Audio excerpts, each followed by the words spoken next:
Channel ವೀಕ್ಷಕರಿಗೆ ನಮಸ್ಕಾರ. ಕರುನಾಡ ಕದನ 2023 ವಿಶೇಷ ಕಾರ್ಯಕ್ರಮಕ್ಕೆ ಸ್ವಾಗತ. ಇವತ್ತಿನ ಈ ವಿಶೇಷ ಕಾರ್ಯಕ್ರಮದಲ್ಲಿ ನಮ್ಮೊಂದಿಗಿದ್ದಾರೆ ಒಬ್ಬ ವಿಶೇಷ ಮುಖ್ಯ ಅತಿಥಿ, ಶ್ರೀಮತಿ ವೀಣಾ ಅಚ್ಚಯ್ಯನವರು. ವಿಧಾನ ಪರಿಷತ್ ಮಾಜಿ ಸದಸ್ಯರು, ಕಾಂಗ್ರೆಸ್ನ ಹಿರಿಯ ಧುರೀಣರು ಹೌದು. ಇನ್ನೇನು ಕೆಲವೇ ದಿನಗಳಲ್ಲಿ ಚುನಾವಣೆ ಕೂಡ ಹತ್ತಿರಕ್ಕೆ ಬರ್ತಾ ಇದೆ, ಕ್ಷಣಗಣನೆ ಆರಂಭವಾಗಿದೆ. ಆದರೂ ಕೂಡ ಈ ಇಂಥ ಒಂದು ಬ್ಯುಸಿಯ ಸಂದರ್ಭದಲ್ಲೂ ಕೂಡ ನಮ್ಮೊಂದಿಗೆ ಅವರು ಅವರ ಅನಿಸಿಕೆಗಳನ್ನ ವ್ಯಕ್ತಪಡಿಸಿದ್ದಾರೆ. ಮೇಡಮ್, ಕಾರ್ಯಕ್ರಮಕ್ಕೆ ತಮಗೆ ಆತ್ಮೀಯ ಸ್ವಾಗತ. ಮೇಡಮ್, ಈಗ ತಾನೇ ಚುನಾವಣೆ ಇನ್ನೇನು ಸಮೀಪದಲ್ಲಿದೆ, ಕೇವಲ ಒಂದು 2-3 ಕ್ಷಣಗಣನೆ ಆರಂಭವಾಗಿದೆ. ಹಾಗಾಗಿ ಹೇಗಿದೆ ಟ್ರೆಂಡು ಕೊಡಗಲ್ಲಿ? ಈ ತಿಂಗಳು 10ರಂದು ಮೇ 10ರಂದು ನಡೆಯುವಂತ ಚುನಾವಣೆ ಬಗ್ಗೆ ನನಗೆ ನಿಜಕ್ಕೂ ಸಹ ಒಂದು ಹೆಮ್ಮೆ ಅನಿಸ್ತಾ ಇದೆ. ಯಾಕೆ ಅಂತ ಹೇಳಿದ್ರೆ, ಅನೇಕ ವರ್ಷಗಳಿಂದ ಚುನಾವಣೆಗಳನ್ನ ನಾನು ನೋಡ್ತಾ ಬಂದಿದ್ದೀನಿ. ಈ ಚುನಾವಣೆ ವಿಧಾನಸಭೆಗೆ ನಡೆಯುವಂತಹ ಚುನಾವಣೆ ವಿಭಿನ್ನವಾಗಿದೆ. ನಮ್ಮ ಪಕ್ಷದ 2 ಅಭ್ಯರ್ಥಿಗಳು, ಒಬ್ಬ ವಿದ್ಯಾವಂತರು, ಬುದ್ಧಿವಂತರು, ಸಾಮಾಜಿಕ ಕಳಕಳಿಯನ್ನು ಹೊಂದಿದಂತಹ 2 ವ್ಯಕ್ತಿಗಳು ನಮ್ಮ ಹೈಕಮಾಂಡ್ ಇವರು ಕಣಕ್ಕಿಳಿಸಿದ್ದಾರೆ.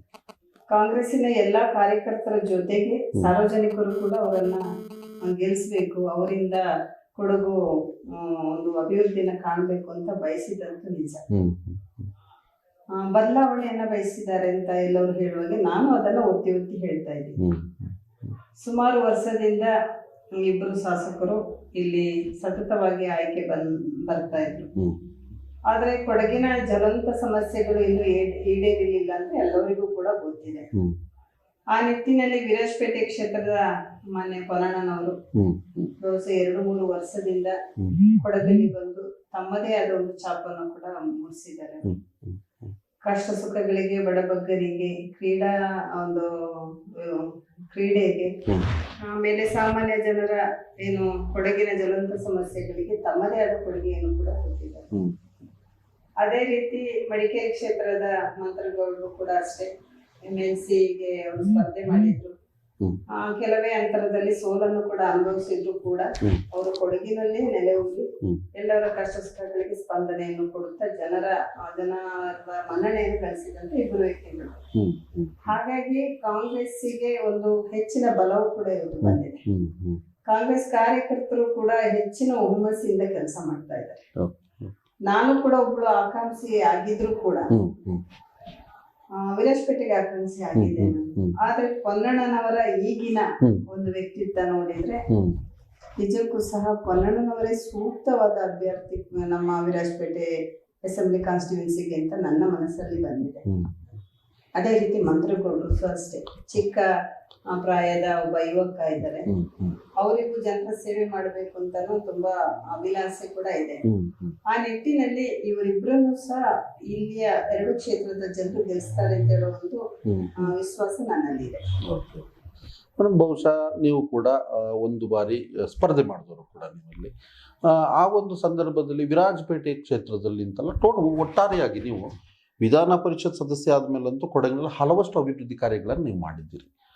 ಆದರೆ ಎಲ್ಲೋ ಒಂದು ಕಡೆ ಕೆಲವು 25 ವರ್ಷ ಮತ್ತು 20 ವರ್ಷ ಶಾಸಕರಾದಂಥ ಸಂದರ್ಭದಲ್ಲಿ ಈ BJPಯ ಇಬ್ಬರಲ್ಲೂ ಕೂಡ ಕೆಲವು ಕಡೆ ಅಭಿವೃದ್ಧಿ ಆಗಿದೆ ಅನ್ನುವಂಥದ್ದು ಕೇಳಿ ಬರ್ತದೆ, ಕೆಲವು ಕಡೆ ಅಭಿವೃದ್ಧಿ ಆಗಿಲ್ಲ ಅನ್ನೋಂಥ ಆರೋಪಗಳು ಬರ್ತದೆ. ಈ ಒಂದು ಸಂದರ್ಭದಲ್ಲಿ ಕಾಂಗ್ರೆಸ್ ಏನೋ ಹೊಸ ಬದಲಾವಣೆಯನ್ನು ಬಯಸುವಂತಾಯಿತು. ಆದರೆ ಎಲ್ಲೋ ಕೆಲವು ಸಂದರ್ಭದಲ್ಲಿ ಏನು ನಿಮ್ಮ 2 ಕ್ಷೇತ್ರಗಳ ಏನು ಅಭ್ಯರ್ಥಿಗಳಿದ್ದಾರೆ ಅವ್ರ ಮೇಲೆ ಒಂದು ರೀತಿ ಅಪಪ್ರಚಾರ ನಡೆಯುವಂಥದ್ದು, ಎಲ್ಲೋ ಒಂದು ರೀತಿ ಜಾತಿ ರಾಜಕಾರಣ ನಡೆಯುವಂಥದ್ದು, ಇದು ಎಷ್ಟು ಮಟ್ಟಿಗೆ ಸರಿ ಅಂತ? ಜಾತಿ ರಾಜಕಾರಣ ಅಂತ ಹೇಳುವುದನ್ನ ನಾನು ನಂಬಲ್ಲ ಕೊಡಗಲ್ಲಿ. ಆಕ್ಚುಲಿ ಏನು ಅಂತ ಹೇಳಿದ್ರೆ, ನಾವೇ ನೋಡ್ತಾ ಇದ್ದೀವಿ ಮಡಿಕೇರಿ ಕಾನ್ಸ್ಟಿಟ್ಯೂನ್ಸಿಯಲ್ಲಿ ಜಾತಿ ರಾಜಕೀಯ ನಡೆದಿಲ್ಲ. ವಿರಾಜಪೇಟೆ ಕಾನ್ಸ್ಟಿಟ್ಯೂನ್ಸಿಯಲ್ಲಿ ಇದುವರೆಗೆ ಜಾತಿ ರಾಜಕೀಯ ನಡೆದಿಲ್ಲ. ಯಾಕೆಂತ ಹೇಳಿದ್ರೆ ಬೋಪಯ್ಯನವರು ಗೆದ್ದಿದ್ದಾರೆ, ಅಪ್ಪಚುರಂಜನ್ ಅವರು ಅಲ್ಲಿ ಗೆದ್ದಿದ್ದಾರೆ. ಆಮೇಲೆ ಅಭಿವೃದ್ಧಿ ಕೆಲಸದ ಬಗ್ಗೆ ನಾನು ಏನು ಹೇಳ್ಬೇಕು ಅಂತ ಹೇಳಿದ್ರೆ, ಒಬ್ಬ ಶಾಸಕನಾಗಿ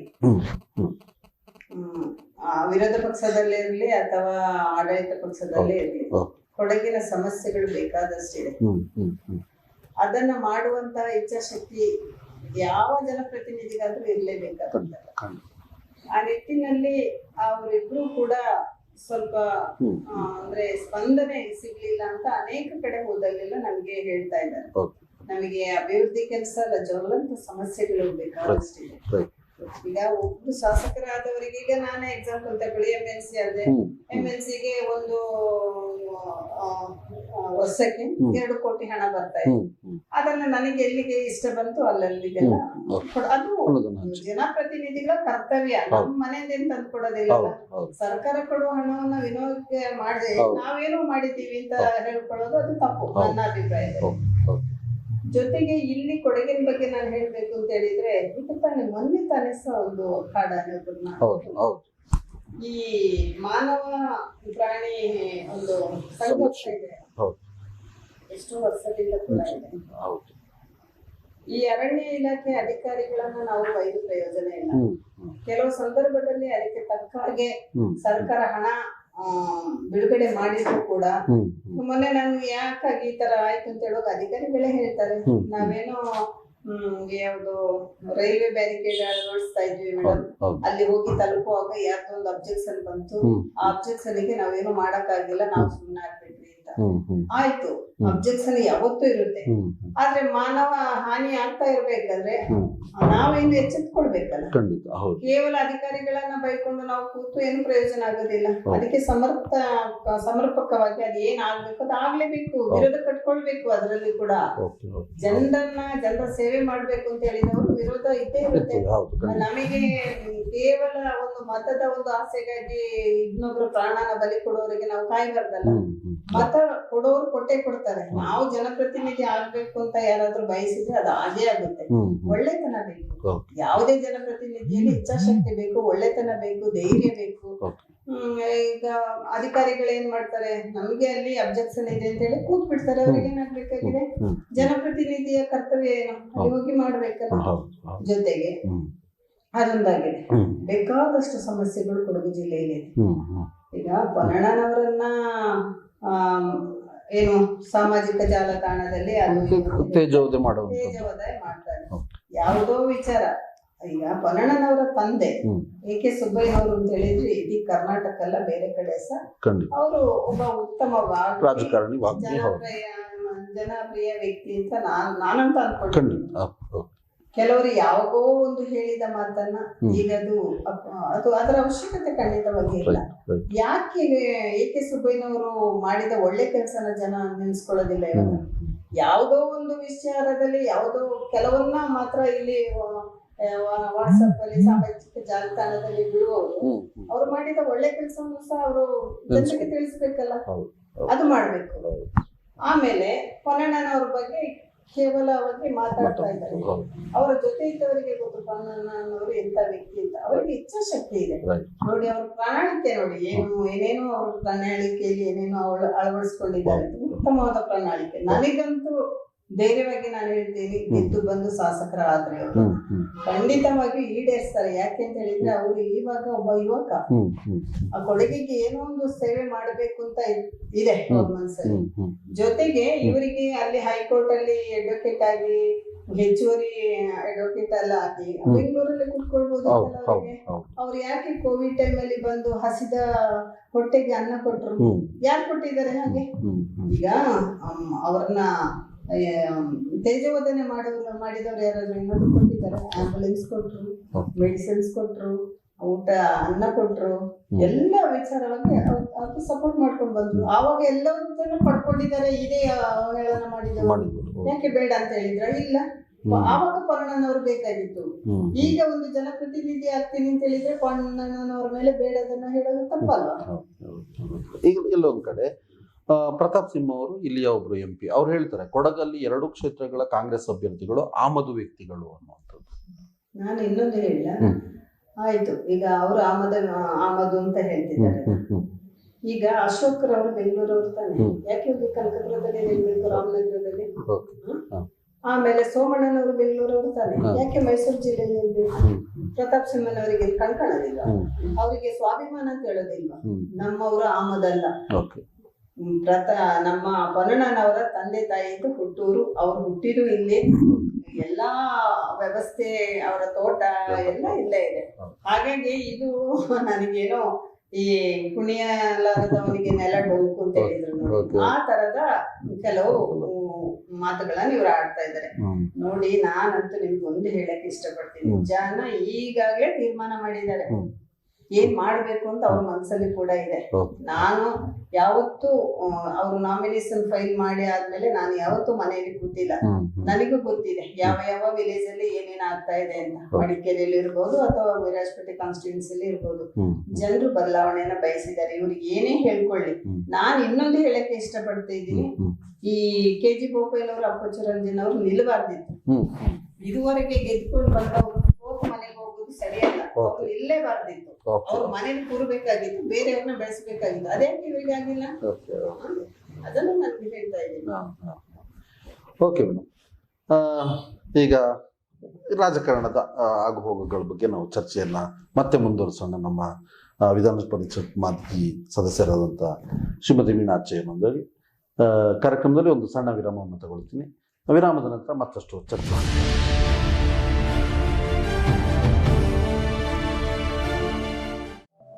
SVEI ನುಳಿಯದ ಈ ಬಂಧ ಅನುರಾಗದ ಅನುಬಂಧ, ಏಳೇಳು ದಶಕಗಳ ಪ್ರೀತಿಯ Muliya jewels, unique designs.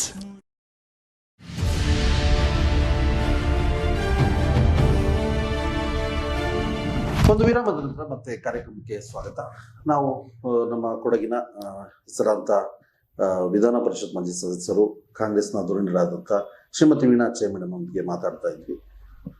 Madam, ಈಗ ರಾಜಕೀಯ ಆಗುಹೋಗುಗಳ ಬಗ್ಗೆ ಮಾತಾಡ್ತಾ ಇದ್ದ ಸಂದರ್ಭದಲ್ಲಿ ಕಾಂಗ್ರೆಸ್ನಲ್ಲಿ ಒಂದು ರೀತಿಯಲ್ಲಿ ಬಹುಶಃ ಮೊದಲು ಎಲ್ಲವೂ ಚೆನ್ನಾಗಿತ್ತು. ಬಹುಶಃ ಬಹಳ ಹಿಂದಿನಿಂದಲೂ ಕಾಂಗ್ರೆಸ್ನಲ್ಲಿ ಈ ಒಳ ಜಗಳಗಳು ಮತ್ತು ಮುನಿಸು ಅದು ಇದ್ದಂಥದ್ದೇ. ಆದರೆ ಈ ಸಂದರ್ಭದಲ್ಲಿ 2023ರ ಈ ವಿಧಾನಸಭಾ ಚುನಾವಣೆ ವೇಳೆ ಮೊದಲು ಕಾಂಗ್ರೆಸ್ನವ್ರು ಎಲ್ಲರೂ ಒಟ್ಟಾಗಿದ್ರು. ಆದರೆ ಇದ್ದಕ್ಕಿದ್ದಂಗೆ ಚುನಾವಣೆ ಇನ್ನೇನು ಸಮೀಪಕ್ಕೆ ಬಂತು ಅನ್ನುವಂಥ ಸಂದರ್ಭದಲ್ಲಿ ಎಲ್ಲೋ ಒಂದು ಕಡೆಯ ಹಿರಿಯ ರಾಜಕಾರಣಿಗಳು ಅವರು ಒಂದು ರೀತಿ ರಾಜೀನಾಮೆ ಕೊಡ್ಲಿಕ್ಕೆ ಮುಂದಾಗ್ತಾರೆ. ಕಾಂಗ್ರೆಸ್ನ ತೊರೆದು ಹೋಗುವಂಥದ್ದು ನಡೀತಾ ಇದೆ, ದಿನನಿತ್ಯ ನಡೀತಾ ಇರುವಂಥದ್ದು. ಈ ಬಗ್ಗೆ ತಮ್ಮ ಏನು ಹೇಳಲಿಕ್ಕೆ? ಈಗ ಮಡಿಕೇರಿ ಕ್ಷೇತ್ರಕ್ಕೆ ಅದರ ಬಗ್ಗೆ ಹೇಳುವುದಾದ್ರೆ, ನಮ್ಮ ಜಿ ವಿಜಯನವರು ಆಕಾಂಕ್ಷಿಯಾಗಿದ್ರು, ಹಿರಿಯರು ಕೂಡ ಇದ್ರು. ನಮಗೆ ತುಂಬಾ ಗೌರವ ಇದೆ. ಆಮೇಲೆ ಇವಾಗ ಏನಾಗಿದೆ ಅಂತ ಹೇಳಿದ್ರೆ, ಅವರು ಆಕಾಂಕ್ಷಿ ಆಗಿದ್ರು, ಟಿಕೆಟ್ ಸಿಗುವ ಹಂತದಲ್ಲಿ ಅವರು ನನ್ನ ಜೊತೆನೂ ಕೂಡ ಮಾತಾಡಿದ್ರು, ನನಗೆ ಆಗೋದೇನು ಅಂತ ಹೇಳಿದ್ರು. ನಾವು ಗೌರವದಿಂದ ಅವರ ಮಾತನ್ನ ಸ್ವೀಕಾರ ಮಾಡಿದ್ವಿ. ನಾನಾ ಕಾರಣಗಳಿಂದ ಅವರಿಗೆ ಸ್ಪರ್ಧೆ ಮಾಡಲು ಅವಕಾಶ ಸಿಗ್ಲಿಲ್ಲ. ಅವರೇನೋ ಬೇಸರದಿಂದ ಮೊನ್ನೆ ತಾನೇ ಒಂದು ಸ್ಟೇಟ್ಮೆಂಟ್ ಕೊಟ್ಟು ರಾಜೀನಾಮೆ ಕೊಟ್ಟಿದ್ದೀವಿ ಅಂತ ಹೇಳಿದ್ರು. ಜೊತೆಗೆ ನಮ್ಮ ಕುಶಾಲನಗರ ಬ್ಲಾಕ್ ಕಾಂಗ್ರೆಸ್ ಅಧ್ಯಕ್ಷರಾಗಿ ನಮ್ಮ ಕೊಡಗು ಜಿಲ್ಲೆ ಉಪಾಧ್ಯಕ್ಷರಾದ ಅನಂತಕುಮಾರ್ ಅವರು ಕೂಡ ಒಂದು ಸ್ಟೇಟ್ಮೆಂಟ್ ನೋಡಿದೆ. ನಾನು ಅವ್ರ ಜೊತೆ ಮಾತಾಡಿದೆ ಯಾಕೆ ಅಂತ. ಕೆಲವು ವಿಚಾರಗಳನ್ನ ಅವರು ಹೇಳಿದ್ರು, ಅದನ್ನ ನಾವೆಲ್ಲ ಕೂತು ಬಗೆಹರಿಸಬಹುದಿತ್ತು. ಆದ್ರೆ ಅವರು ದಿಢೀರನೆ ಒಂದು ನಿರ್ಧಾರವನ್ನು ತಗೊಂಡ್ರು. ಅದು ಬೇಕಾಗಿರ್ಲಿಲ್ಲ ಅಂತ ಅನಿಸ್ತು ನನಗೆ. ಆದ್ರೂ ಕೂಡ ನಾನು ಇಷ್ಟು ಹೇಳಕ್ಕೆ ಬಯಸ್ತಾ ಇದ್ದೇನೆ. ಜೊತೆಗೆ ನಮ್ಮ ಹರೀಶ್ ಗೋಪಾಲ್ ಅವರು ಹೌದು, ಅವ್ರ ಬಗ್ಗೆ ಆ ಕಾನ್ಸ್ಟಿಟ್ಯೂನ್ಸಿಲಿ ಎಲ್ಲರಿಗೆ ಗೌರವ ಕೂಡ ಇತ್ತು. ಅವರು ಈ ಸಮಯದಲ್ಲಿ ಆ ರೀತಿ ಮಾಡಿದ್ದು ನನಗೇನು ಸರಿ ಕಂಡಿಲ್ಲ. ಯಾಕೆಂತ ಹೇಳಿದ್ರೆ, ಹರೀಶ್ ಗೋಪಣ್ಣ ಅಂತ ಹೇಳಿದ್ರೆ ನಮ್ಮೆಲ್ಲರಿಗೂ ಕಳೆದ ಸಲನು ಅವರೊಂದು ಆಕಾಂಕ್ಷಿಯಾಗಿದ್ರು. ನಮ್ಮ ಸೀತಾರಾಮ್ ಅವರು ಉಸ್ತುವಾರಿ ಮಂತ್ರಿ ಆಗಿರುವಾಗ ಅವರ ಮುಖಾಂತರ ಅನೇಕ ಅಭಿವೃದ್ಧಿ ಕೆಲಸಗಳನ್ನು ಕೂಡ ಅವರು ಮಾಡಿದ್ರು. ಆದ್ರೆ ದಿಢೀರ್ ಈ ಟೈಮಲ್ಲಿ ರಾಜೀನಾಮೆ ಕೊಡೋದು, ಇನ್ನೊಂದು ಪಕ್ಷಕ್ಕೆ ಅವರ ಅದನ್ನ ಘೋಷಣೆ ಮಾಡೋದು ತಪ್ಪು ಅಂತ ಅನಿಸ್ತು ನನಗೆ. ತಪ್ಪದು. ನಾನು ಹೇಳ, ಈ ಪಕ್ಷದಲ್ಲಿ ಆಮೇಲೆ ಜನ ನಮಗೆ ಆಗು ಹೋಗುಗಳು ಬೇಕಾದಷ್ಟು ಇರುತ್ತೆ. ಕಷ್ಟ ಬರುವಾಗ ಕುಗ್ಗಿಕೊಂಡು, ಸುಖ ಬರುವಾಗ ಹಿಡ್ಕೊಂಡಿರೋದು ತಪ್ಪದು. ಈಗ ಆಕಾಂಕ್ಷಿಗಳು ತುಂಬಾ ಜನ ಇರ್ತಾರೆ, ಆದ್ರೆ ಪಕ್ಷಕ್ಕೆ ನಮ್ಮ ಕೊಡುಗೆ ಏನು? ವ್ಯಕ್ತಿಗಿಂತ ಪಕ್ಷ ಮುಖ್ಯ ಇವತ್ತು ನನಗೆ, ನನ್ನ ಅನಿಸಿಕೆ ಹಾಗೆ. ಏನು ನಮ್ಮ ಹೈಕಮಾಂಡ್, ಎಲ್ಲಾ ಪಕ್ಷದಲ್ಲೂ ಹೈಕಮಾಂಡ್ ಸಂಸ್ಕೃತಿ ಇದ್ದೇ ಇದೆ. ಯಾಕೆ ಬಿಜೆಪಿಯಲ್ಲಿ ಅವರಿಬ್ಬರಿಗೂ ಕೊಡಬಾರ್ದು ಅಂತ ಎಷ್ಟು ಜನ ಹೋರಾಟ ಮಾಡಿದ್ರು ಅಲ್ವಾ? ಎಲ್ಲರಿಗೆ ಸಿಗುತ್ತಾ? ಒಂದು ಕಾನ್ಸ್ಟಿಟ್ಯೂನ್ಸಿಯಲ್ಲಿ ಒಬ್ಬರಿಗೆ ಸಿಗೋದು. ಹಾಗೆ ಕಾಂಗ್ರೆಸ್ ಅಲ್ಲಿ ಕೂಡ ಹಲವಾರು ಆಕಾಂಕ್ಷಿಗಳು ಇದ್ರು. ಆದ್ರೆ ನಾನು ಒಂದು ಹೇಳಕ್ಕೆ ಇಚ್ಛೆ ಪಡ್ತಾ ಇದ್ದೇನೆ, ನಾನು ಕೊರೋನಾ ಇಬ್ರೇ ಏನು ನಮ್ಮ ಪಕ್ಷದ ಸಿದ್ಧಾಂತಗಳಿಗೆ ಬದ್ಧರಾಗಿ ಅಪ್ಲಿಕೇಶನ್ ಕೊಟ್ಟವರು. ನಮ್ಮ ಹರೀಶ್ ಪಪ್ಪಣ್ಣವರು ಕೊಡ್ಲಿಲ್ಲ. ಅಪ್ಲಿಕೇಶನ್ ಕೊಡದೆ ನನಗೆ ಟಿಕೆಟ್ ಸಿಗಿಲ್ಲ ಅಂತ ಮುನ್ಸ್ಕೊಳ್ಳೋದ್ರಲ್ಲಿ ಯಾವ ನ್ಯಾಯ ಇದೆ? ಹಾಗಾಗಿ ಜನರು ಇವತ್ತು ಏನಾಗಿದೆ, ನಮಗೆ 25 ವರ್ಷ 20 ವರ್ಷದಿಂದ ಒಬ್ಬ ಶಾಸಕರಿಲ್ಲದೆ ಬೇಸತ್ತು ನಾವು ನಮ್ಮ ಕಾಂಗ್ರೆಸ್ ಕಾರ್ಯಕರ್ತರು ಇರಲಿ ಸಾರ್ವಜನಿಕರು ಕೊಡ್ತಿದೀವಿ. ಅದನ್ನ ಮನಗಂಡು ಇವತ್ತು ನಮಗೆ ಸತಾಯ ಗತಾಯ ಒಬ್ಬರನ್ನ ಗೆಲ್ಲಿಸ್ಬೇಕು 2 ಕ್ಷೇತ್ರದಲ್ಲಿ ಅಂತ ಹೇಳೋ ಒಂದು ಹಠ ಕಾರ್ಯಕರ್ತರಿಗೂ ಇದೆ, ಸಾಮಾನ್ಯ ಜನರಿಗೂ ಕೂಡ ಇದೆ. ಹಾಗಾಗಿ ಇದೇನು ದೊಡ್ಡ ತಲೆ ಕೆಡಿಸಿಕೊಳ್ಳುವಂತ ವಿಚಾರ ಅಲ್ಲ ಅಂತ ನನ್ನ ಅನಿಸಿಕೆ. ಮೇಡಮ್, ಈಗ ತಾವು ಹೇಳಿದ್ರೆ ಏನು ಅಂತಂದ್ರೆ ಎಲ್ಲೋ ಒಂದು ರೀತಿ ಈ ಕ್ಷೇತ್ರದಲ್ಲಿ ನಾವು ಬದಲಾವಣೆ ತರಬೇಕು ಅಂತ ನಮ್ಮ ಕಾರ್ಯಕರ್ತರು ಹಠವನ್ನು ತೊಟ್ಟಿದ್ದಾರೆ. ಆ ನಿಟ್ಟಿನಲ್ಲಿ ಅಭ್ಯರ್ಥಿಯನ್ನು ಗೆಲ್ಲಿಸುವಂತ ಕೆಲಸ ಮಾಡ್ತಾರೆ ಅಂತೇಳಿ. ಆದ್ರೆ ಇಲ್ಲಿಯವರೆಗೂ ಇದ್ದಂತ ಹಲವರು, ಬಹುಶಃ BJP ಅವರು ಇರ್ಬೋದು, ಮಾಜಿ ಸಚಿವರು, ಅಥವಾ BS ಅನಂತಕುಮಾರ್ ಇರ್ಬೋದು, ವಿರಾಜಪೇಟೆ ಕ್ಷೇತ್ರದಲ್ಲಿ ಹರೀಶ್ ಬೋಪಣ್ಣ ಅವರು ಇರ್ಬೋದು, ಒಂದು ರೀತಿಯ ತಮ್ಮದೇ ಒಂದು ಗುಂಪನ್ನ ಒಂದು ರೀತಿಯ ಒಂದು ಮತದಾರನ ಹೊಂದಿದ್ದಂಥ ವ್ಯಕ್ತಿಗಳು, 3 ಜನ ಪ್ರಭಾವಿ ವ್ಯಕ್ತಿಗಳು. ಹೀಗಾಗಿ ಅವರು ಈಗ ಪಕ್ಷದಿಂದ ದೂರ ಸರಿದಿರೋದ್ರಿಂದ ಪಕ್ಷಕ್ಕೆ ಡ್ಯಾಮೇಜ್ ಆಗುವಂತ ಸಾಧ್ಯತೆ ಇದೆಯಾ? ಅಥವಾ ಖಂಡಿತ ಇಲ್ಲ. ಈ ಚುನಾವಣೆಯಲ್ಲಿ ನೋಡಿ, ನಾನು ಆಗ್ಲೇ ಸ್ಟಾರ್ಟಿಂಗ್ ಅಲ್ಲಿ ಹೇಳಿದೆ, ಹಿಂದೆ ಇದ್ದಂತ ಚುನಾವಣೆಗೂ ಈ ಚುನಾವಣೆಗೂ ಅನೇಕ ಬದಲಾವಣೆಗಳಿವೆ ಅಂತ. ನಾನು ಈ ಮಾತನ್ನ ಯಾಕೆ ಹೇಳ್ತಾ ಇದ್ದೀನಿ ಅಂತ ಹೇಳಿದ್ರೆ, ನಾನು 2008ರಲ್ಲಿ ಸ್ಪರ್ಧೆ ಮಾಡಿದೆ. ಆಮೇಲೆ BT ಪ್ರದೀಪ್ನವರು ಸ್ಪರ್ಧೆ ಮಾಡುವಂತ ಸಂದರ್ಭದಲ್ಲೂ ನಾನು ಅವ್ರ ಜೊತೆ ಇದ್ದೆ. ಜೊತೆಗೆ ನಮ್ಮ ಅರುಣಮಾಚೇನವರು ಸ್ಪರ್ಧೆ ಮಾಡುವಂತ ಸಂದರ್ಭದಲ್ಲೂ ನಾನು MLC ಕೂಡ ಆಗಿದ್ದು, ನನಗೆ ಈ ಜನರ ಪಲ್ಸ್ ಗೊತ್ತಿತ್ತು. ಅದಕ್ಕೆಲ್ಲಕ್ಕಿಂತ ಮಿಗಿಲಾಗಿ ಇವತ್ತು 2 ಕ್ಷೇತ್ರದಲ್ಲಿ ಜನರು ಬದಲಾವಣೆ ಬಯಸಿದ್ದಾರೆ ಅಂತ ಯಾಕೆ ನಾನು ಹೇಳ್ತಾ ಇದ್ದೀನಿ ಅಂತ ಹೇಳಿದ್ರೆ, ಜನರ ಒಂದು ಸ್ಪಂದನೆ. ಇವಾಗ ಪೊನ್ನಣ್ಣನವರು ಹೋದಂತ ಸಂದರ್ಭದಲ್ಲಿ ಕೊಡುವಂತ ಸ್ಪಂದನೆ, ಆಮೇಲೆ ಮಂತರಗೌಡರು ಹೋದ ಕಡೆ ಎಲ್ಲ ಕೊಡುವಂತ ಸ್ಪಂದನೆ, ಅನೇಕ ಹಳ್ಳಿಗಳಲ್ಲಿ ಕೂಡ ನಾವು ಹೋಗಿ ನೋಡಿದ್ದೀವಿ. ಅವರೆಲ್ಲ ಹೇಳಿದ್ದಾರೆ, ಆಯ್ತು ನಾವು 20 ವರ್ಷದಲ್ಲೇ BJPಯನ್ನು ಗೆಲ್ಸ್ಕೊಂಡು ಬಂದಿದ್ದೀವಿ, ಅವರು ಯಾವ ರೀತಿ ಅವರು ಅಭಿವೃದ್ಧಿ ಮಾಡಿದ್ದಾರೆ, ಯಾವ ರೀತಿ ಜನರಿಗೆ ಸ್ಪಂದನೆ ಕೊಟ್ಟಿದ್ದಾರೆ ಅಂತ ನಮ್ಮ ಮನಸ್ಸಲ್ಲೂ ಕೂಡ ಇದೆ. ಹಾಗಾಗಿ ನಾವು ಬದಲಾವಣೆಯನ್ನ ಬಯಸ್ತಾ ಇದ್ದೀವಿ. ಮತ್ತೆ ಅಭ್ಯರ್ಥಿಗಳ ಬಗ್ಗೆ 2 ಕ್ಷೇತ್ರದಲ್ಲಿ ಒಳ್ಳೆ ಅಭಿಪ್ರಾಯ ಇದೆ, ಅದರಲ್ಲಿ 2 ಮಾತಿಲ್ಲ. ಹಾಗಾಗಿ ನಮಗೂ ಕೂಡ ಧೈರ್ಯ. ಆಮೇಲೆ ನೀವು ಒಂದು ಅಬ್ಸರ್ವ್ ಮಾಡಿ, ಪೊನ್ನಣ್ಣನವ್ರನ್ನ ಹೀಗೆಲ್ಲ ಸಾಮಾಜಿಕ ಜಾಲತಾಣಗಳಲ್ಲಿ ಅವರ ಹೆಸರಲ್ಲಿ ಪೊನ್ನಣ್ಣನ ಅಂತವ್ರ ಮಗ ಇಂಥವ್ರ ಮಗ ಅಲ್ಲಿ ಬರೋದಿಲ್ಲ, ಇದು ಬರೋದಿಲ್ಲ, ಈ ತರ ಎಲ್ಲ ಅವ್ರನ್ನ ಅವಹೇಳನ ಮಾಡ್ತಾ ಇದ್ದಾರೆ. ಸಾಮಾಜಿಕ ಜಾಲತಾಣಗಳಲ್ಲಿ ಸಹ ಕೆಲವರು ಬೇರೆ ಸೃಷ್ಟಿ ಮಾಡ್ಕೊಂಡೆಲ್ಲ ಹೇಳ್ತಾ ಇದ್ದಾರೆ. ಒಂದು ದಿನ ಆದ್ರೂ ಪೊನ್ನಣ್ಣನವರ ಬಾಯಲ್ಲಿ ನೀವು ಕೆಟ್ಟ ಮಾತು ಕೇಳಿದ್ದೀರಾ? ಅದಕ್ಕೆ ಹೇಳೋದು, ನಾವು ಮನಸ್ಸರ ಗುಣ ನೋಡಿ ಜನರು ಅದನ್ನ ಅರ್ಥ ಮಾಡ್ಕೊಳ್ತಾರೆ ಅಂತ. ಟೋಟಲ್ ಆಗಿ ಹೇಳುವುದಾದ್ರೆ ಪೊನ್ನಣ್ಣನವರ ಅನಿವಾರ್ಯತೆ ಕೊಡಗಿನ ಕಾನ್ಸ್ಟಿಟ್ಯೂನ್ಸಿ ಜನರಿಗೆ ಇದೆ. ಅದೇ ರೀತಿ ಮಡಿಕೇರಿ ಕಾನ್ಸ್ಟಿಟ್ಯೂನ್ಸಿಯಲ್ಲಿ ಸಹ ಇದೆ. ಇನ್ನು ಬರುವ ದಿನಗಳಲ್ಲಿ ಅಂದ್ರೆ ಇನ್ನೇನು 10ನೇ ತಾರೀಕು ಸಮೀಪ ಬರ್ತಾ ಇದೆ, ನಾವು ಇನ್ನಷ್ಟು ಸಹ ಹೋರಾಡ್ತಾ ಇದ್ದೀವಿ. ಜನರು ನಮಗೆ ಬೆಂಬಲ ಕೊಡ್ತಾರೆ ಅಂತ ಹೇಳುವ ಆತ್ಮವಿಶ್ವಾಸವು ಕೂಡ ನಮ್ಮಲ್ಲಿ ಇದೆ. ನಾನು ಈ ಮಾತನ್ನ ಯಾಕೆ ಹೇಳ್ತಾ ಇದ್ದೀನಿ ಅಂತ ಹೇಳಿದ್ರೆ, ಕಳೆದ ಸಲ ಕೋವಿಡ್ ಬಂದಂತ ಸಮಯದಲ್ಲಿ ನಾನು ಕೂಡ ಕಿಟ್ ಧರಿಸಿ ಆಸ್ಪತ್ರೆ ಒಳಗಡೆ ಹೋಗಿದ್ದೆ. ನನಗೆ 100 ಜನ ಫೋನ್ ಮಾಡ್ತಾ ಇದ್ರು, ಅವರಿಗೆ ಆಕ್ಸಿಜನ್ ಕೊರತೆ ಇಲ್ಲ, ಅದು ಹಾಸ್ಪಿಟಲ್ ಮೇಲೆ ಕೆಲವು. ಆದ್ರೆ ನನಗೆ ಹೆಮ್ಮೆ ಅನಿಸ್ತದೆ, ಸಡನ್ ಆಗಿ ಯಾವುದೇ ಒಂದು ವೈದ್ಯಾಧಿಕಾರಿ ಅಥವಾ ಹಾಸ್ಪಿಟಲ್ ಸಿಬ್ಬಂದಿಗಳಿಗೆ, ಡಾಕ್ಟರ್ಗಳಿಗೆ, DHOಗಳಿಗೆ ಫೋನ್ ಮಾಡಿ ಸ್ಪಂದನೆ ಕೊಡ್ತಾ ಇದ್ರು. ಆದ್ರೆ ಆ ಕೊರತೆಯನ್ನು ಸರ್ಕಾರ ಸ್ವಲ್ಪ ವಿಫಲ ಆಗಿದೆ ಅಂತಲೂ ಕೂಡ ನಾನು ಹೇಳಕ್ಕೆ ಇಚ್ಛೆ ಪಡ್ತಾ ಇದ್ದೆ. ಹಾಗಾಗಿ ತುಂಬಾ ಜನರು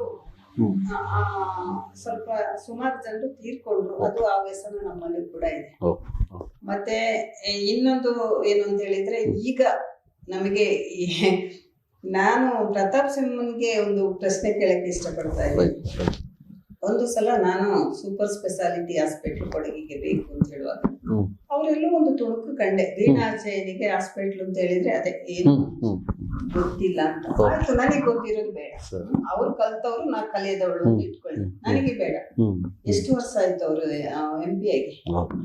ಸತತ ನಾಚಿಕೆ ಆಗೋದಿಲ್ವಾ ಅವರಿಗೆ? ತರಬಹುದಿತ್ತಲ್ಲ ಒಂದು ಸೂಪರ್ ಸ್ಪೆಷಾಲಿಟಿ ಹಾಸ್ಪಿಟ್ಲು. ನಮ್ಮ ಪೊನ್ನಣ್ಣನವ್ರು ಪ್ರಣಾಳಿಕೆ ಇಟ್ಟಿದ್ದಾರೆ.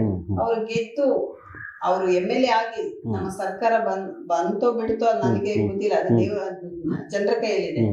ಖಂಡಿತವಾಗಿ ತರ್ತಾರೆ ಅಂತ ಹೇಳುವಂತ ಆತ್ಮವಿಶ್ವಾಸ ನನ್ನಲ್ಲಿ ಇದೆ. ಯಾಕೆ ಅಂತ ಹೇಳಿದ್ರೆ ಇಲ್ಲಿಂದ ಒಬ್ರು, ನಿಮಗೆಲ್ಲ ಗೊತ್ತಿದೆ, ಈ ಹಾಸ್ಪಿಟಲ್ ಅಲ್ಲಿ ಇರುವಂತ ವ್ಯವಸ್ಥೆ ಒಳ್ಳೆ ಡಾಕ್ಟರ್ಗಳೆಲ್ಲ ಇದ್ದಾರೆ, ಅದರಲ್ಲಿ ಅವ್ರ ಬಗ್ಗೆ ಏನೋ ನಾವು ಮಾತಾಡೋದಿಲ್ಲ. ಆದ್ರೆ ಈ ಹಾರ್ಟ್ ಪ್ರಾಬ್ಲಮ್ ಅಂತ ದೊಡ್ಡ ದೊಡ್ಡ ಕೇಸ್ಗಳು ಬರುವಾಗ ನನ್ನ ತಂದೆ ಅಷ್ಟೇ ಇಲ್ಲಿ ಬಂದು ಅಡ್ಮಿಟ್ ಮಾಡಿ ಉಸಿರಾಡಲು ಕಷ್ಟ ಅಂತ ಹೇಳ್ಕೊಂಡು ನಮಗೆ ಹೇಳಿದ್ರು, ನೀವು ಮೈಸೂರಿಗೆ ತಕೊಂಡು ಹೋಗಿ ಅಂತ. ಮೈಸೂರಿಗೆ ತಕೊಂಡು ಹೋಗುವಾಗ ಇಲ್ಲಿ ಕೆದಕಲ್ ಹತ್ರ ನಮ್ಮ ಅಪ್ಪ ಸತ್ತೋದು. ನನಗ ನೋವಿದೆ ಇವತ್ತು ಸಹ. ಇಂಥದ್ದು ಎಷ್ಟು ಜನರಿಗೆ ಆಗಿರ್ಬೋದು. ಅದೇ ಎಲ್ಲಾ ವ್ಯವಸ್ಥೆ ಇಲ್ಲಿ ಇದ್ದಿದ್ರೆ ನಮ್ಮ ಅಪ್ಪ ಇನ್ನೂ ಬದುಕಿ ಉಳಿತಾ ಇದ್ರಲ್ಲ, ಅಂತದನ್ನ ನಾನು ಹೇಳೋದು.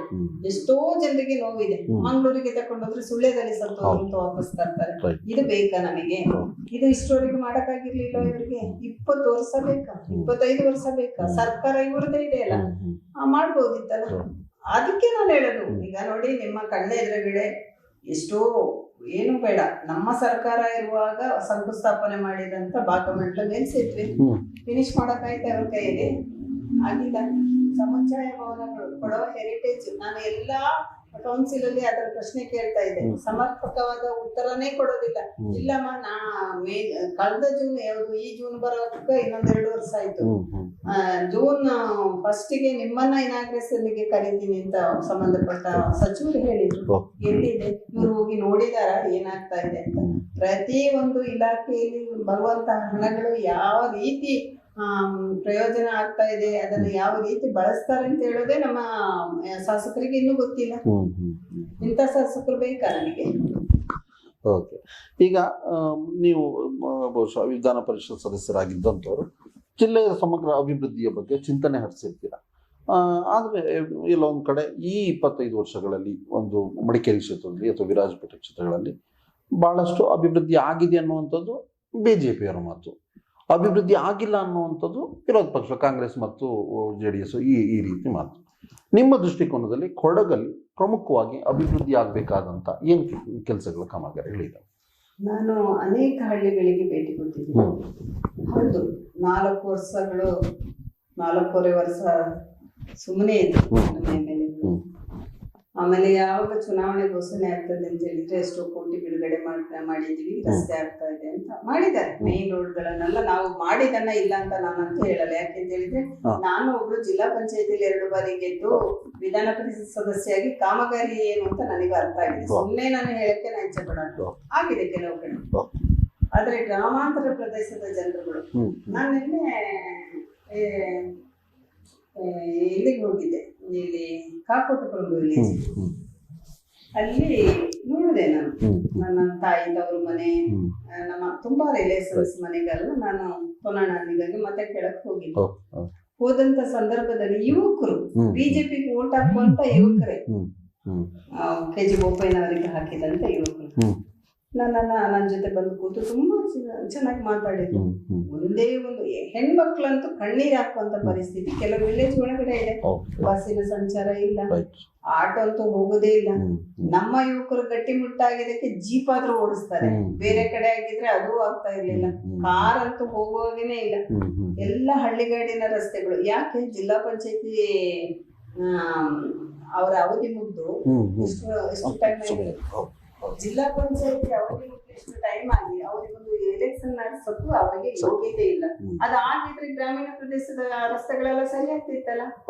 ಅದಕ್ಕೆ ನಾನು ಹೇಳುದು, ಇಚ್ಛಾಶಕ್ತಿ ಇಲ್ಲ ಸರ್ಕಾರಕ್ಕೆ ಅಂತ. ಬಿಜೆಪಿ ಸರ್ಕಾರಕ್ಕೆ ಯಾವುದಿಲ್ಲ. ಇವರು ಗಲಾಟೆ ಮಾಡ್ಕೊಂಡು ಇದ್ದಿದ್ದಲ್ಲದೆ ಮತ್ತೆ ಏನು ಹಿಂದೂ ಮುಸ್ಲಿಮ್ಸ್ ಅವ್ರ ಅದು ಹಿಜಾಬ್ ಅಂತೆ, ಇನ್ನೊಂದಂತೆ, ಇದೇ ಆಗೋಯ್ತು. ಎಲ್ಲ ಎತ್ತಿಕೊಟ್ಟೋ ಕೆಲಸ ಮಾಡಿದ್ರು. ನಾವು ಹಿಂದೂಗಳು ರೀ, ನಮಗೂ ಗೊತ್ತಿದೆ ಏನು ಹೀಗೆ ಮಾಡ್ಬೇಕು ಅಂತ. ನಾವು ಜಾತ್ಯತೀತ ಇವರು ಯಾರಿಗೂ ಏನೋ ಬೆಂಕಿ ಕಾಯಿಸ್ಕೊಳ್ಳೋದು ಅಂತ ಹೇಳ್ತಾರಲ್ಲ, ಆ ತರ ಬಿಜೆಪಿ ಅವ್ರು ಮಾಡ್ತಾ ಇದ್ದಾರೆ. ಅದನ್ನ ಜನ ಅರ್ಥ ಮಾಡ್ಕೊಂಡ್ ಬಿಟ್ಟಿದ್ದಾರೆ. ಇನ್ನೇನು ನಡೆಯೋದಿಲ್ಲ ಇವರದು. ಆ ನಿಟ್ಟಿನಲ್ಲಿ ಜನ ಜಾಗೃತರಾಗಿದ್ದಾರೆ ಅಂತ ಒಂದು ನಂಬಿಕೆ ಅಷ್ಟೇ. ಇವತ್ತು ಕಾಂಗ್ರೆಸ್ ಪಕ್ಷ ಅಂತ ಹೇಳಿದ್ರೆ ಏನೋ ಅಂತ ತಿಳ್ಕೊಂಡಿದ್ದಾರೆ. ಕೆಲವೆಲ್ಲ ಕೆಲವು ವಿಚಾರಗಳನ್ನು ನಾನು ಸಹ ಸಮರ್ಥನೆ ಮಾಡ್ಕೊಳ್ಳೋದಿಲ್ಲ. Okay. ತಪ್ಪೇ ರೈಟ್. ಯಾರು ಹೇಳಿದ್ರು ಅದು ತಪ್ಪೇ. ಯಾರಿಗೂ ಬೇಕಾಗಿದ ಬೇಡದಂತ ಯೋಜನೆಗಳನ್ನ ತಂದ್ರೆ ನಾನು ಅದನ್ನ ಖಂಡಿಸ್ತೀನಿ, ವಿರೋಧ ವ್ಯಕ್ತಪಡಿಸ್ತಿದ್ದೀನಿ. ನಮ್ಮ ಕೊಡಗು, ನಮ್ಮ ಜನರು, ನಾವು ಬಾಳಿ ಬದುಕುವಂತ ಪ್ರದೇಶ ಇದು. ಕೊಡಗಿಗೆ ಸಪರೇಟ್ ಆದ ಒಂದು ವ್ಯವಸ್ಥೆ ಖಂಡಿತವಾಗಿಯೂ ಇದೆ. ಅದನ್ನ ತರುವಂತ ಶಕ್ತಿ ಬೇಕು ಅಂತ ನಾಯಕರು ನಮಗ್ ಬೇಕು ಅಂತ ಅಷ್ಟೇ. ಮೇಡಮ್, ಈಗ ತಾವು ಹೇಳಿದ್ರೆ ಬಹಳಷ್ಟು ಅಭಿವೃದ್ಧಿ ಆಗ್ಬೇಕು ಅನ್ನುವಂಥದ್ದು. ಬಹುಶಃ ಕಳೆದ 25 ವರ್ಷಗಳಲ್ಲಿ ಇಲ್ಲಿ ಮತ್ತು ವಿರಾಜಪೇಟೆಯಲ್ಲಿ ಏನು ಬಿಜೆಪಿಯ ಅಭ್ಯರ್ಥಿಗಳೇ ಪ್ರತಿ ವರ್ಷ ಗೆಲ್ತಾ ಬಂದ್ರು, ಹಾಗಿದ್ರೆ ಯಾಕೆ ಕಾಂಗ್ರೆಸ್ ಅವತ್ತು ಎಚ್ಚೆತ್ತುಕೊಳ್ಳಿಕ್ಕೆ ಸಾಧ್ಯ ಆಗಲಿಲ್ಲ? ಬಹುಶಃ ನಿಮ್ಮಲ್ಲೇ ಇರುವಂಥ ಒಳಜಗಳಗಳು ಅಥವಾ ಪರಸ್ಪರ ಮುನಿಸು.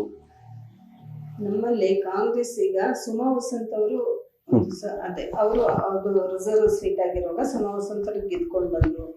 ನಮ್ಮ ಪಕ್ಷದವರು 3 ಜನರಿಗೆ 3 ಜನ ಮೇಲೆ ಇದ್ದಿದ್ದು 3 ಜನರಿಗೂ ಮಂತ್ರಿ ಆವಾಗ ಡೆವಲಪ್ಮೆಂಟ್ ವರ್ಕ್ಸ್ ಆಗಿದೆ. 3 ಜನರು ಮಾಡಿದ್ದಾರೆ.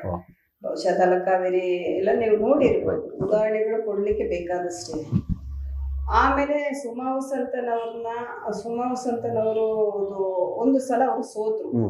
ಬಸವರಾಜ್ ಅವ್ರ ಹೊರಗಿನವರಲ್ಲ, ಎಲ್ಲಿಂದ ತಂದು ನಿಲ್ಸಿಬಿಟ್ರು ಬಿಜೆಪಿ ಅವರು. ಅದ್ಯಾಕೆ ಹೇಳೋದಿಲ್ಲ ಇವಾಗ? ಅವರು ನಮ್ಮ ಊರಿಗೆ ಅವರಿಗೆ ಏನ್ ಸಂಬಂಧ ಇಲ್ಲ, ಇವರೆಲ್ಲ ಸಂಬಂಧ ಇರೋರ್ನೇ ಇವ್ರು ಹೊರಗಿನವರು ಅಂತ ಹೇಳ್ತಾರೆ. ಯಾಕೆ ಬಸವರಾಜ್ ಅಂತ ನೆನ್ಸಿ ಗೆಲ್ಸಿದ್ರು? ಇವರು ಗೆದ್ರು. ಗೆದ್ದಾದ್ಮೇಲೆ ಎಲ್ಲ ನಿರ್ಣಾಮ ಮಾಡಿ ಅವರು ಹೋದಾದ್ಮೇಲೆ ರಿಸರ್ವ್ ಕಾನ್ಸ್ಟಿಟ್ಯೂನ್ಸಿ ಚೇಂಜ್ ಆಗಿ 3 ಇದ್ದಿದ್ದು 2 ಆಯ್ತು. ಆ ಸಂದರ್ಭದಲ್ಲಿ ನಾನು ಜಿಲ್ಲಾ ಕಾಂಗ್ರೆಸ್ ಅಧ್ಯಕ್ಷರಾಗಿದ್ದೆ. ಮಾನ್ಯ ಖರ್ಗೆ ಅವರು ನನಗೆ ಸಡನ್ ಟಿಕೆಟ್ ಘೋಷಣೆ ಮಾಡಿದ್ರು. ಆವಾಗ ನಮ್ಮ ಪಕ್ಷದಲ್ಲಿ ಸ್ವಲ್ಪ ಅಂದ್ರೆ ಪಕ್ಷ ವಿರೋಧ ಇರ್ಲಿಲ್ಲ. ಮಾನ್ಯ ಅರುಣಮಾಚಯ್ಯನವರು MLC ಆಗಿದ್ದವರು JDS ಇಂದ ಸ್ಪರ್ಧೆ ಮಾಡಿದ್ರು. ನಾನು ಅರುಣಮಾಚಯ್ಯನವರು ಓಟು ಡಿವೈಡ್ ಆಯ್ತು. ಅದರ ಲಾಭವನ್ನ ಬಿಜೆಪಿ ಅವರು ತಗೊಂಡ್ರು. ಅದಲ್ಲಿಗೆ ಆಯ್ತು. ತಂದಾದ್ಮೇಲೆ ಏನಾಯ್ತು? ಅದಾದ ನಂತರ ನಮಗೆ ಒಂದು ಈ ಕೊಡಗಿಗೆ ನಾನು ಬಾಯ್ಬಿಟ್ಟು ಹೇಳಕ್ಕಾಗದಲ್ಲಿ ಏನೋ ಒಂದು ಬಂತು. ಅದಾದ್ಮೇಲೆ ಜನರು ಏನ್ ಮಾಡಿದ್ರು ಅಂತ ಹೇಳಿದ್ರೆ ನಮ್ಮನ್ನ ಕಾಂಗ್ರೆಸ್ ಅವ್ರನ್ನ ತಿರಸ್ಕಾರದಿಂದ ನೋಡಿದ್ರು. ಅದು ನಾವು ಮಾಡಿದ ತಪ್ಪಲ್ಲ. ಕೊಡಗಿನ ಕಾಂಗ್ರೆಸ್ ಅವರು ಏನು ತಪ್ಪು ಮಾಡಿರ್ಲಿಲ್ಲ. ಏನೋ ಒಂದು ಇದಾಯ್ತು, ಅದ್ರ ಪಾಡಿಗೆ ಅದನ್ನ ನಡ್ಕೊಂಡು ಹೋಗ್ತಾ ಇತ್ತು. ಅದನ್ನ ಜಾಸ್ತಿ ಮಾಡಿದ್ರು, ಆ ಕಡೆ ಈ ಕಡೆ ಮಾಡಿದ್ರು. ಅದರ ಎಫೆಕ್ಟ್ ಮಾನ್ಯ ಪ್ರದೀಪ್ ಅವರಿಗೂ ಆಯ್ತು. ಪ್ರದೀಪ್ ಚಿಕ್ಕ ಹೋಟೆಲ್ ಸೋತು, ದೇವರಂತ ಮನುಷ್ಯ ಪ್ರದೀಪ್. ನಾವು ಇವತ್ತು ನಾವು ಅವ್ರನ್ನ ನೆನೆಸ್ಕೊಳ್ತಾ ಇದೀವಿ. ಅವ್ರು ಇದ್ದಿದ್ರೆ ಅಂತ ಒಂದು ಆಸೆ ಬೇರೆ ಇದೆ ನಮಗೆ. ಓಕೆ. ಈಗ ಹಿಂದೆ ಕೆಲವು ಘಟನಾವಳಿಗಳಿಂದ ಕೊಡಗಿನಲ್ಲಿ ಕಾಂಗ್ರೆಸ್ ಸೋಲಿಗೆ ಕಾರಣ ಆಯಿತು. ಆದ್ರೆ ಈಗಲೂ ಕೂಡ ಕಾಂಗ್ರೆಸ್ನಲ್ಲಿ ನಾವು ಮತ್ತೆ ಗೆಲ್ಲಬೇಕು ಅನ್ನೋ ಆಸಕ್ತಿ ಇದೆ. ಆದ್ರೂ ಕೂಡ ಎಲ್ಲೋ ಒಂದು ರೀತಿ ಸಂಘಟನೆ ಮಾಡುವಂತ ಕೊರತೆ ಇದೆಯಾ ಅಂತ ನಾಯಕರುಗಳಲ್ಲಿ? ಒಂದು ರೀತಿ ಸಂಘಟನೆಯರಾಗುವಂತ ಕೊರತೆ. ಯಾಕೆಂದ್ರೆ ಬಹುಶಃ ಎಲ್ಲೋ ಒಂದ್ ಕಡೆ GVG ಅವರು ಒಂದ್ ಕಡೆ ಇರ್ತಾರೆ, ಅನಂತ್ ಕುಮಾರ್ ಒಂದ್ ಕಡೆ ಹೋಗ್ತಾರೆ, ಹರೀಶ್ ಬೋಪಣ್ಣವ್ರು ಒಂದ್ ಕಡೆ ಹೋಗ್ತಾರೆ. ಬಹುಶಃ ಮತ್ತೆ ಇನ್ನೊಂದೆರಡು 2-3 ಹೆಸರುಗಳು ಕೂಡ ಕೇಳಿ ಬರ್ತಿದೆ. ಶನಿವಾರದ್ದು ಬಿಜೆಪಿಗೆ ಹೋಗುವಂತ 1-2-3 ಜನರ ಹೆಸರುಗಳು ಕೂಡ ಕೇಳಿ ಬರ್ತಿದೆ. ಈ ಸಂದರ್ಭದಲ್ಲಿ ಒಗ್ಗಟ್ಟಿನ ಕೊರತೆ ಕಾಣ್ತಿದ್ಯಾ ಅಂತ? ಇಲ್ಲ, ನಾನು ಅದಕ್ಕೆ ಒಪ್ಪಲ್ಲ. ಒಗ್ಗಟ್ಟು ಈಗ ನಾನು ಆಗ್ಲೇ ಹೇಳಿದೆ, ಅವರೆಲ್ಲ ಆಕಾಂಕ್ಷಿಗಳಾಗಿದ್ರು. ಯಾವ್ಯಾವುದೋ ಬೇರೆ ಬೇರೆ ಕಾರಣದಿಂದ ನಮ್ಮ ಪಕ್ಷವನ್ನು ಬಿಟ್ಟು ಹೋಗಿದ್ದಾರೆ ಅಂತ. ಆದ್ರೆ ನಾನು ಒಂದು ಹೇಳಕ್ಕೆ ಇಚ್ಛೆ ಪಡ್ತಾ ಇದ್ದೇನೆ. ಮಾನ್ಯ DK ಶಿವಕುಮಾರ್ KPCC ಅಧ್ಯಕ್ಷರಾದ ಮೇಲೆ ಇದುವರೆಗೆ ಇಲ್ಲದಂತಹ ಒಂದು ಸಂಘಟನೆಯನ್ನ ಅವರು ಯಾರನ್ನ ಪೂರೈಕೆ ನಿಲ್ಲಕ್ಕೆ ಬಿಡದೆ ಮಾಡಿದ್ದಾರೆ. ಅಂದ್ರೆ ನಮಗೆ ಮುಂಚೆ ಆದ್ರೆ ಬೂತ್ ಸಮಿತಿ ಇರ್ಲಿಲ್ಲ, ಬೂತ್ ಅಲ್ಲಿ ಕೆಲಸ ಮಾಡೋರು ವಿರಳವಾಗಿದ್ರು. ಆಮೇಲೆ ಬ್ಲಾಕ್ ಅಲ್ಲಿ ಅಷ್ಟೇ ಏನೋ ಒಂಥರ, ನಾನು ಓಪನ್ ಆಗಿ ಹೇಳಕ್ಕೆ ಇಷ್ಟಪಡ್ತಾ ಇದ್ದೀನಿ, ಕಾಟಾಚಾರಕ್ಕೆ ನಾವು ಬೂತ್ ಹತ್ರ ನಿಲ್ಲಕ್ಕೂ ಜನ ಇರ್ಲಿಲ್ಲ. ಈ ಸಲ ಹಾಗೆ ಆಗಿಲ್ಲ. DK ಶಿವಕುಮಾರ್ ಅವರು KPCC ಅಧ್ಯಕ್ಷರಾದ ನಂತರ ಅವರ ಒಂದು ಇಚ್ಛಾಶಕ್ತಿ ಏನು ಅಂತ ಹೇಳಿದ್ರೆ, ಪ್ರತಿ ಬೂತಿನಲ್ಲಿ ಕೂಡ 15-20 ಜನ ಯುವಕರ ಪಡೆಯನ್ನ ನಾವು ನಿರ್ಮಾಣ ಮಾಡ್ಕೊಂಡಿದ್ದೀವಿ. ಆಮೇಲೆ ಬ್ಲಾಕ್ ಕಾಂಗ್ರೆಸ್ ಅಧ್ಯಕ್ಷರು ಸಹ ಸಮರ್ಥಕವಾಗಿ ಕೆಲಸ ಮಾಡ್ತಾ ಇದ್ದಾರೆ. ಮತ್ತೆ ಝೋನಲ್ ಪ್ರೆಸಿಡೆಂಟ್ ಕೂಡ ನಮ್ಮಲ್ಲಿ ಇದ್ದಾರೆ, ಬೂತ್ ಅನ್ನ ಕಂಟ್ರೋಲ್ ಮಾಡೋರು. ಅವರು ಕೂಡ ಅವರನ್ನೆಲ್ಲ ನೇಮಿಸಿ ಒಂದು ಉತ್ತಮವಾದ ವ್ಯವಸ್ಥೆಯಲ್ಲಿ ನಾವಿದ್ದೀವಿ. ಜೊತೆಗೆ ಕಾರ್ಯಕರ್ತರಿಗೆ ಒಂದು ಹುರುಪು ಬಂದಿದೆ ಇವತ್ತು.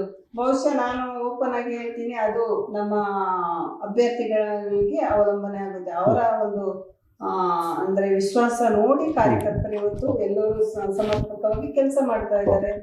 ಆಮೇಲೆ ಈ ಮೂಲಭೂತ ಸೌಕರ್ಯಗಳನ್ನ ಎಲ್ಲೆಲ್ಲಿ ತಲುಪಿಸ್ಬೇಕು ನಮ್ಮ ಪ್ರಣಾಳಿಕೆಯಲ್ಲಿ ಕೂಡ ಅದು ಇದೆ. ಈಗ ನಾವು ಈ ಬಿಟ್ಟಿ ಯಾಕೆ ಕೊಡೋದು ಅದು ಇದು ಅಂತ ಕೇಳ್ತಾ ಇದ್ದಾರೆ.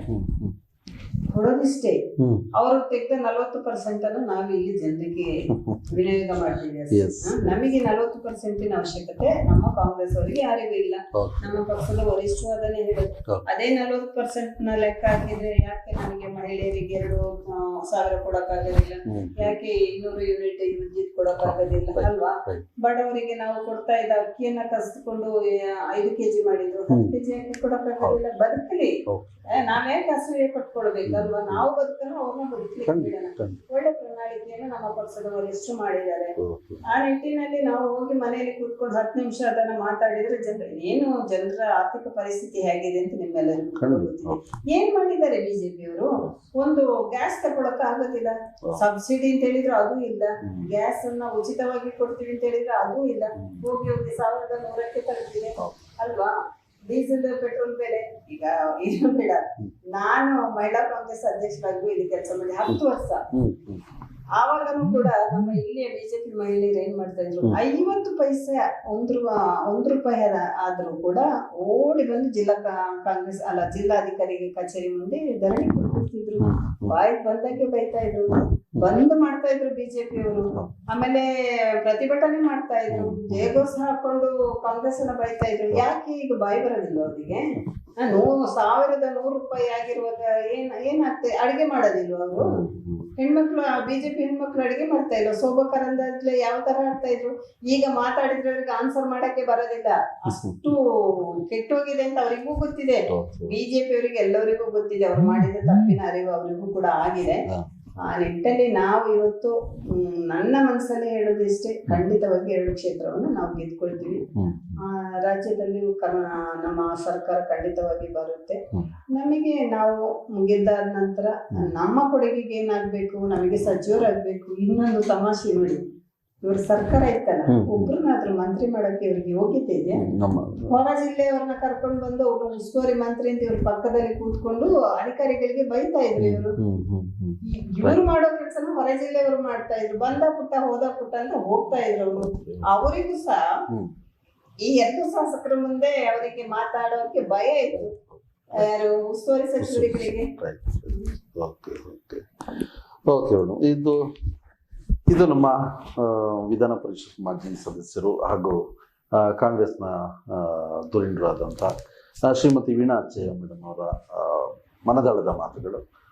ಮೇಡಮ್, ಇನ್ನೇನು ಬಹುಶಃ ಚುನಾವಣೆ ಹತ್ರ ಬರ್ತಾ ಇದೆ, ಕೆಲವೇ ದಿನಗಳಲ್ಲಿ 2 ಕ್ಷೇತ್ರಗಳಲ್ಲಿ ಜನ ಬದಲಾವಣೆ ಬಯಸ್ತಾ ಇದ್ದಾರೆ. ಒಂದು ರೀತಿಯಲ್ಲಿ, ಮತ್ತೊಂದು ರೀತಿಯಲ್ಲಿ ದಿನನಿತ್ಯ ರಾಜಕೀಯ ಚಟುವಟಿಕೆಗಳು ಗರಿಗೆದ್ದುತ್ತಾ ಇದ್ದಾವೆ. ಈ ಸಂದರ್ಭದಲ್ಲಿ ಮತದಾರರಿಗೆ ತಾವು ಏನು ಹೇಳಕ್ಕೆ ಇಷ್ಟಪಡ್ತೀವಿ? ನಾನು ಮತದಾರರಲ್ಲಿ ಮನವಿ ಇಷ್ಟೇ, ಒಳ್ಳೆತನಕ್ಕೆ ಬೆಲೆ ಕೊಡಬೇಕು. 2 ಅಭ್ಯರ್ಥಿಗಳು ಸಹ ಅಂದ್ರೆ ಅವರ ಗುಣನಡತೆ ಮಾತ್ರ ಹೇಳೋದು. ಉತ್ತಮ ಗುಣ ಹೊಂದಿದವರು, ಸಾಮಾಜಿಕ ಕಳಕಳಿಯನ್ನು ಹೊಂದಿದಂತೆ 2 ವ್ಯಕ್ತಿಗಳು ನಮ್ಮ ಅಭ್ಯರ್ಥಿಗಳಾಗಿ ಇದ್ದಾರೆ. ಜನ ಸೇವೆ ಮಾಡುವಂತ ಒಂದು ವಿಶ್ವಾಸ ಅವರ ಮುಖದಲ್ಲಿ ಎದ್ದು ಕಾಣ್ತಾ ಇದೆ. ಹಾಗಾಗಿ ಕೊಡಗಿನ ಜನರಲ್ಲಿ ನನ್ನ ಸವಿನಯ ವಿನಂತಿ, ನಮ್ಮ 2 ಕಾಂಗ್ರೆಸ್ಸಿನ ಅಭ್ಯರ್ಥಿಗಳನ್ನ ಮತದಾನ ನೀಡುವುದರ ಮೂಲಕ ಅವ್ರನ್ನ ಗೆಲ್ಲಿಸಿ ವಿಧಾನಸಭೆಗೆ ಕಳಿಸ್ಬೇಕು ಅಂತ ನಾನು ಕಳಕಳಿಯಿಂದ ಮನವಿ ಮಾಡ್ತೀನಿ.